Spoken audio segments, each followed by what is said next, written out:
Welcome everyone to a new series called Common Mistakes in Chess. In this series, I'll go through different games that you all submit to me, and I'll be looking at different rating levels for those games and looking at the big mistakes that happened, and so hopefully you guys can learn from the analysis of these games. First of all, if you're new around here, make sure you subscribe. Also, let me know what you guys think about the series. Of course, it's a new thing, so I'm always down for suggestions or comments. Also, if you guys want me to analyze your games, make sure you leave them down below in the comment section or email them to me. And finally, right before we begin, I am trying out a new thing where I'm going to be doing timestamps in the YouTube timeline. So if you guys want to skip around to different parts of the videos, feel free to do so. The first game that we're looking at is a game submitted by Yes For Me. He was playing with the white pieces, so let's start right now. E4, E5, you take out your bishop, you take out your knight, and here you play d3, which is a good move. You want to take out this bishop as well. I will say you chose to play the Vienna here, and I do see a couple of, not mistakes, but maybe missed opportunities in this opening. So first of all, I think it might be helpful to look at the video that Gotham Chess made on the Vienna, because I think that's a great resource, but I will quickly also touch on this. First of all, I think if you're going to play the Vienna, start by moving your knight here, because then if they move their knight to f6, you have the Vienna Gambit. It gives you more flexibility to do other moves, whereas if you start with this and they move here, then you don't really have that theory in the Vienna Gambit, and maybe f4 is still playable here, but it's probably just a lot worse. And so I think that first of all, I would start with knight to c3, although, again, you're developing your pieces, everything is fine. And then here, again, d3 is a good move, but queen to g4 is usually what I play in this opening, because they went with the symmetrical variation, and you can try to punish them for this. So here, queen to f6 is common to defend the pawn, but then knight to d5, and you're setting up a lot of threats. Even if you give this pawn away, this pawn is hanging, this pawn is hanging, and of course, this is also a fork. Also, often you can trap the queen with knight h3, and then you can trap the queen with d3 and c3. And so I won't go into depth in this opening so much because this isn't an opening video, but I do recommend that you watch Gotham Chess's video on the Vienna. Even though you don't really need to know so much theory in this level, I still think that it could be helpful. But overall, I mean, you're playing the opening well. There's always multiple ways to go about the opening. So you're developing your pieces. f4 here, I think it's a good move, but I think that if you play f4, you have to make sure that you realize what this means. And you know, here you have the ability to play knight to f3, castle, and just be pretty safe here. But if you play f4, you have to realize that that means that you're not going to castle kingside, because, I mean, this is just such a weakening position. You legally cannot castle kingside, but even if you could, this is just a very weakening diagonal for you. And so, first of all, you can't castle kingside, and instead you're going to want to attack your opponent's kingside very heavily. And so if that is the game plan that you choose, I think that f4 is a completely good move here. d6 is good, knight to f3, good, you're developing. And now f5. f5 I actually like a lot, because what happens is that first of all, you're giving this bishop some life, and so whenever you make a pawn move, it's best if it also enables another piece to get into the game.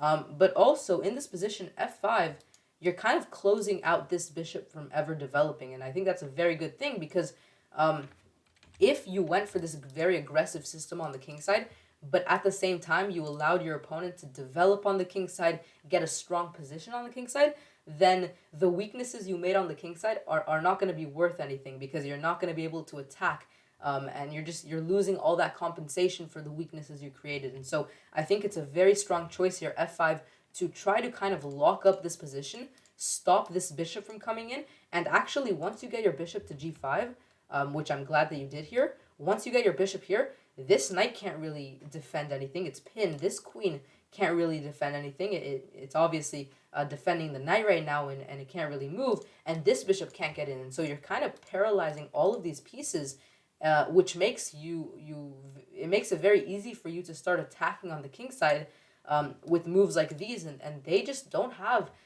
this space and the resources to defend from your attack. So I think that this is already a very strong position if you're looking to attack. So here they take your knight, and I think that this is already kind of the first major mistake you made. You took with the pawn. And taking with the pawn, I see why you did that. You're trying to make this file for your rook. That makes sense.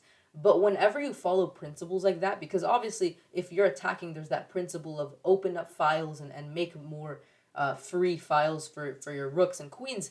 But if you're going to follow principles like that, you always have to check whether they apply in your specific case. And here, it does not apply, because you can never even get your rook onto g1, because notice that there's this bishop defending this g1 square. And so taking with the pawn, you're opening up a file, but this is a file that you can't really use. You can't put a rook here to attack along this file. Also, this queen, it's not so clear how it's going to get in the game. Maybe you can try something like this, but that takes a lot of moves. No longer does it have this f3 square to go to. And actually, if you took with the queen, I think that maybe moving the queen to h3 or g3 is a good idea, pushing this h-pawn eventually and opening up your rook this way. And so already, taking with the pawn, I get why you did that. You want to open up files, but whenever you follow principles like these, you got to double check that in your specific case, they actually work. And here, taking with the queen makes a lot more sense, because you're getting more pieces into the attack, whereas taking with the pawn, it kind of stops you from getting more pieces into the attack. And I wouldn't worry about this rook not having any life, because you can always push this pawn further up the board, and then this rook on the h-file is actually going to become a very powerful piece. So I think it's not a mistake that you're losing material, but it is a mistake when it comes to you wanting to attack, because you've kind of closed the door on a lot of the attacking possibilities that you could have done before. So I think this is the first kind of big mistake. a4 here is interesting. I actually like this move, because first of all, I think you can still castle kingside. It's not that weakening, but you don't even need to really castle right now. Your king is safe here because of the lack of ability and mobility that these pieces have here in this side, because again, how beautifully you kind of made this position all stuck for your opponent. They won't really be able to attack your king even if it's in the center. So I don't think you need a castle right now, but even if you wanted to, I don't think a4 is such a weakening move to castle. And of course, the idea, I guess, is to stop your opponent from gaining a lot of space here on the queen side. So I like this a4 move quite a lot. d5, you put your bishop back. I like it. d4, I think, is a mistake by your opponent, because what happens is that notice that although temporarily it seems good, they're attacking your knight, the second your knight moves, all this pawn is doing is stopping this bishop from having any control. And actually now, the fact that you took with the pawn maybe is a little bit more justified, because maybe now you could actually put a rook on the g-file and maybe eventually stack a queen on the g-file and use the g-file. So I think that because of the way your opponent played this game, I like this pawn here that you took like this. But going back to this position, kind of the way that the position is right now, where the bishop kind of controls the square, I think taking with the queen might have been better. But it ended up working well for you. We have h6 here, and taking is a pretty bad move. I think that often what happens is that if your opponent questions a piece by attacking it and just asking, what do you want to do with this piece, people just take, because either they don't have a lot of time on the clock, they just want to get rid of that decision.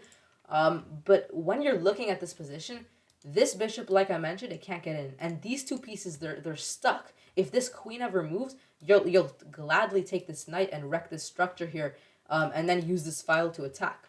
And so I think that the way that the position is, you're very happy with this pin here. All of these pieces are stuck, and you're going to be able to have so much room on the king side that you're going to be able to attack. So I like moving the bishop back to h4 here.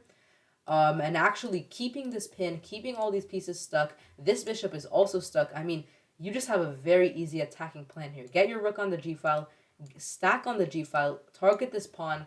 This is looking very good for you. There's even times you can get a rook on the g-file, pinning this pawn, and then take this pawn on h6 because of the pin. So all of these attacking possibilities, the only reason they're possible is because he can't get a queen to defend. And this knight can't really defend because it's pinned. And this bishop can't defend. So the way that the position is with this pin and this pawn, it's great for you. And so you don't want to change that, because immediately, I mean, look at that. His queen is right here. And now, not only are a lot of the attacking possibilities you had gone, such as, these pawns seem a lot more safe here. Even if you stacked, you're not threatening anything. Not only are all of these attacking possibilities gone, but actually he's the one that's suddenly attacking you. The way the position was, your king used to be pretty safe here in the center, but suddenly, these checks are going to come, and it's not so clear what you're going to do to defend from them. And I think that this could very easily churn on you, and you're going to be going into the defensive. And so this was probably one of the bigger mistakes in the game that you made. I think that generally speaking, unless a trade, there's a clear reason that you see why it's better for you, don't do it. There's no reason to do it. Just drop the bishop back. You still have this pin. You should definitely not be worried about g5. You could even just put a rook here immediately and the pawn's pinned. This is just such a weakening move. And so I would definitely, in this position, drop the bishop back because suddenly the queen's infiltrating. And actually right now, immediately, the queen, queen to h4 check, picks off the pawn, and now the rook, and now the knight. Everything is falling for you. And the only reason this happened is because you let the queen in to your position. And so this, I think, was certainly the biggest mistake you made, taking the knight. However, you still have possibilities here to defend. For example, king to f1 just defends everything. It's an ugly move to make, but I don't see much alternative in this position. And even though the queen seems very dangerous here, I don't see a great way for them to continue an attack. Maybe trying to wrap this bishop around, maybe trying to activate this rook by trading these pawns and trying to get the rook in potentially. But it's actually not so clear how they attack, and you can try in this position to maybe trade off the queens, trade off this big attacker, and I think that you would still be okay, but you maybe freaked out a little bit here. You didn't want to move your king, so you offered a trade, but by doing so, you gave away the rook and then the knight, and everything kind of started falling apart for you. But they did play this well, I think, in this position. They took here, the bishop came back, and you're defending nicely, but I mean, like here, it's just very hard to come up with a plan for you. There's really no chances to counterattack in this position. Like, getting the queen here, you can't even stack the rook here because it's guarded. You can't even stack the rook here and try to take this pawn because it's guarded. I mean, this is just a horrible position for you. I don't think there's any chances for you in this position. So I think that already here it's lost. We'll look at the rest of the game. I mean, you are defending well, but there's not much you can do here. And I mean, this is just, well, here you resign, but there is just a checkmate coming regardless of where you go. Here, there's this checkmate. And if you go to c1, of course, a simple mate in one. And so, overall, you played well. Your opponent played very well, I do have to say. They played very, very well.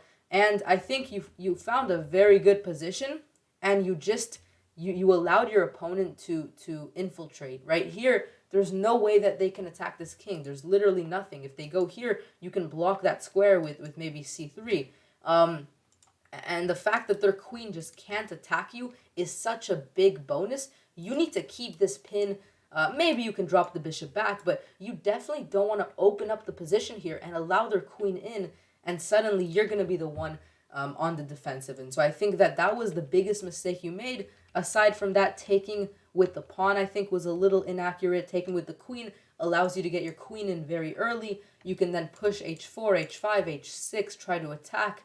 And at some point, maybe even go for this knight here. So there were chances if you took with the queen. But for the most part, I mean, this was a good game. You tried to attack. I like f5 a lot, locking in the position. And yeah, good job in this game. Hopefully you guys enjoyed this new series. I really want to hear what you guys think about this. If you have any games that you want to submit, leave them down below in the comments or email them to me. Thank you guys so much for watching, and I'll see you guys next time. Peace out.